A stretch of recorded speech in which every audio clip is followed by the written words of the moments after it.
સમાચાર સૌથી પહેલા કચ્છથી પ્રાપ્ત થઈ રહ્યા છે। ભૂકંપના આંચકાનો સિલસિલો કચ્છમાં યથાવત છે।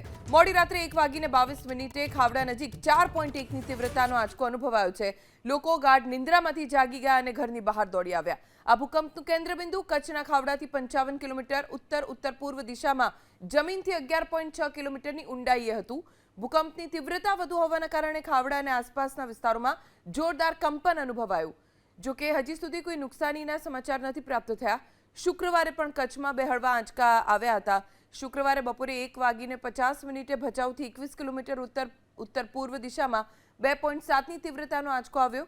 તો ગઈકાલે વહેલી સવારે રાપર પાસે 2.9ની તીવ્રતાનો આંચકો અનુભવાયો હતો। કચ્છ સિસ્મિક ઝોન 5માં આવતો હોવાથી અવારનવાર ભૂકંપના આંચકા અનુભવાતા રહે છે। લોકો ગાઢ નિંદ્રામાંથી જાગી ગયા અને ઘરની બહાર દોડી આવ્યા। આ ભૂકંપનું કેન્દ્રબિંદુ કચ્છના ખાવડાથી 55 કિલોમીટર ઉત્તર પૂર્વ દિશામાં જમીનથી 11.6 કિલોમીટરની ઊંડાઈએ હતું। ભૂકંપની તીવ્રતા વધુ હોવાના કારણે ખાવડા અને આસપાસના વિસ્તારોમાં જોરદાર કંપન અનુભવાયું। જો કે હજી સુધી કોઈ નુકસાનીના સમાચાર નથી પ્રાપ્ત થયા। શુક્રવારે પણ કચ્છમાં બે હળવા આંચકા આવ્યા હતા।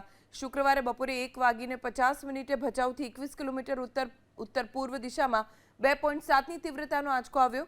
તો ગઈકાલે વહેલી સવારે રાપર પાસે 2.9ની તીવ્રતાનો આંચકો અનુભવાયો હતો।